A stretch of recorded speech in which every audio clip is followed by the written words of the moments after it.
চাওক যে মাঘৰ পহিলা দিনটোত গুৰুজনাৰ পবিত্ৰ জন্মস্থানত লোকে লোকাৰণ্য পৰিৱেশ দেখিবলৈ পোৱা গৈছে। ৰাজ্যৰ বিভিন্ন প্ৰান্তৰ পৰা তীৰ্থযাত্ৰী ভকত বৈষ্ণৱৰ আগমন ঘটিছে আৰু তেওঁলোকে দেখিবলৈ পোৱা গৈছে হাতে হাতে তেল ধূপ নৈবেদ্য আগবঢ়াই তেওঁলোকে আশীষ গ্ৰহণ কৰিছে আৰু এয়া বটদ্ৰৱাৰ পৰা আমি পোনপটীয়াকৈ দৰ্শকসকলক পৰিৱেশ দেখুৱাইছোঁ। আমি এক প্ৰকাৰ যদি কওঁ যে ৰাজ্যৰ বিভিন্ন প্ৰান্তৰ তীৰ্থস্থান ধৰ্মীয় স্থানসমূহৰ সমান্তৰালকৈ গুৰুজনাৰ পবিত্ৰ জন্মস্থানতো দেখিবলৈ পোৱা গৈছে ভক্তৰ ভিৰ কৰা পৰিলক্ষিত হৈছে। বাইদেউ ক'ৰ পৰা আহিছে? আমি তেজপুৰ বালিপুৰৰ পৰা আহিছোঁ। কি ক'ব, আজি মাঘ মাহৰ প্ৰথমটো দিন গুৰুজনাৰ জন্মস্থানত উপস্থিত হৈছে, কি ক'ব? খুবেই ভাল লাগিছে ইয়ালৈ আহি, সকলোকে মই ধন্যবাদ জনাইছোঁ। অকলে আহিছেনে আৰু আহিছে লগত? গ্ৰুপত আহিছোঁ আমি সকলোৱে। কিমান গৰাকী আহিছে? আমি এনে 45 আহিছোঁ, গোটেইখিনি চাবলৈ আহিছোঁ ইয়াত। খুব ভাল লাগিছে আহি পেলাই।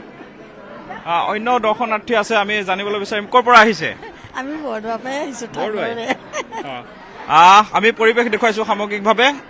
দূৰ দূৰণিৰ তীৰ্থযাত্ৰীসকলৰ আগমন ঘটিছে আৰু তেওঁলোকে নিজৰ লগতে ৰাজ্যবাসীৰ কুশল মংগল কামনাৰে তেওঁলোকে আশীষ গ্ৰহণ কৰিছে। দাদা ক'ৰ পৰা আহিছে?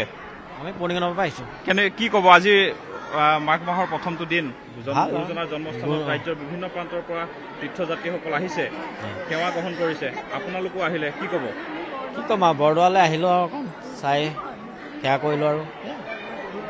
হয়, এয়াই হৈছে বৰদোৱাৰ পৰিৱেশ আৰু এনেদৰে দেখিবলৈ পোৱা গৈছে পুৱাৰে ভাগৰে পৰা ৰাজ্যৰ বিভিন্ন স্থানৰ পৰা তীৰ্থযাত্ৰী দৰ্শনাৰ্থীসকলৰ আগমন ঘটিছে আৰু তেওঁলোকে নিজৰ লগতে ৰাজ্যবাসীৰ কুশল মংগল কামনাৰে তেওঁলোকে সেৱা গ্ৰহণ কৰিছে কীৰ্তন ঘৰত। আৰু আমি নাটঘৰৰ পৰিৱেশ এয়া দেখুৱাইছোঁ।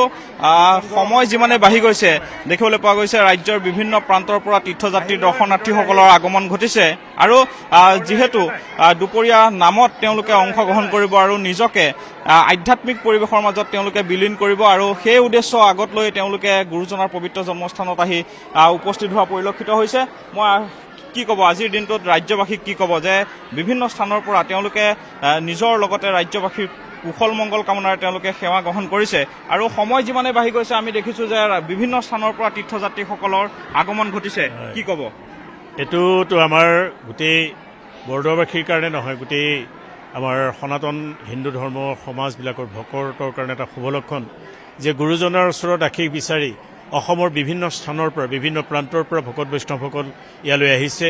এগছি বন্তি ধূপ ধূনাৰে গুৰুজনাৰ শ্ৰীচৰণত প্ৰণিপাত জনাই তেওঁলোকৰ আগন্তুক এই বৰ্ষটো যাতে সুন্দৰভাৱে অতিবাহিত হয় আৰু তাৰ লগতে তেখেতসকলে এয়াও কামনা কৰিছে যে আমাৰ দেশখনত সমাজবিলাকত চলি থকা যিবিলাক দুষ্কৰ্ম, এই কৰ্মবিলাক যাতে এই মাঘৰ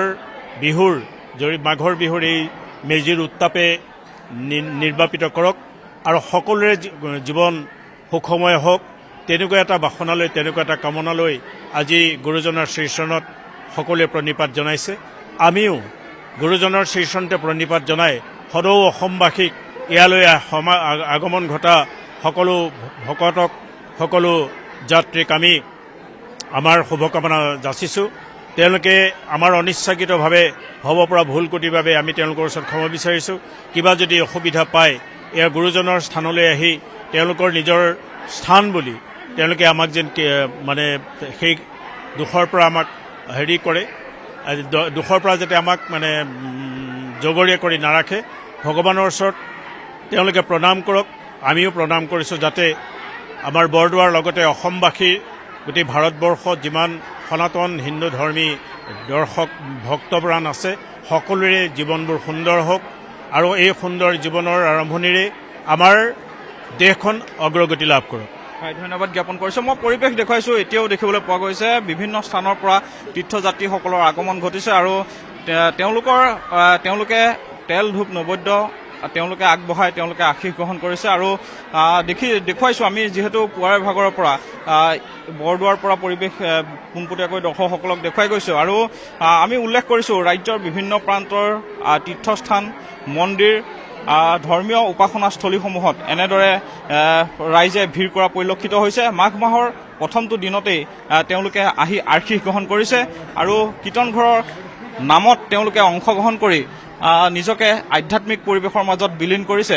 আমি যিহেতু পৰিৱেশ দেখুৱাই গৈছোঁ, আমি কথা পাতিবলৈ বিচাৰিম। দাদা ক'ৰ পৰা আহিছে আৰু যিহেতু আজি মাঘ মাহৰ প্ৰথমটো দিন শুভেচ্ছা জ্ঞাপন কৰিছোঁ। ধন্যবাদ। আমি সৰুমুগুৰ পৰা আহিছোঁ। অকলে আহিছেনে আৰু পৰিয়াল? মানে পৰিয়াল গোটেইখিনি পৰিয়াল আহিছে, মোৰ দাদা ককা ওচৰত সৰু ভাইটি গোটেই ফেমিলিখিনি আহিছে ইয়াতে। হয়, দেখুৱাইছো আমি পোনপটীয়াকৈ দৰ্শকসকলক পৰিৱেশ, আৰু এনেদৰে দেখিবলৈ পোৱা গৈছে ৰাজ্যৰ প্ৰতিটো স্থানৰে ধৰ্মীয় অনুষ্ঠানসমূহত এনেদৰে ৰাইজে ভিৰ কৰা পৰিলক্ষিত হৈছে। আৰু পহিলা মাঘৰ দিনটোত এনেদৰে গুৰুজনাৰ পবিত্ৰ জন্মস্থানতো বীৰ দি বাট নোপোৱা এক পৰিৱেশে বিৰাজ কৰিছে। আৰু সময় যিমানে বাঢ়ি গৈছে দৰ্শনাৰ্থী তীৰ্থযাত্ৰীসকলৰ আগমন ঘটিছে, আৰু তেওঁলোকে তেল ধূপ নৈবেদ্য আগবঢ়াই আৰ্শীষ গ্ৰহণ কৰিছে নেদেখাজনৰ ওচৰত।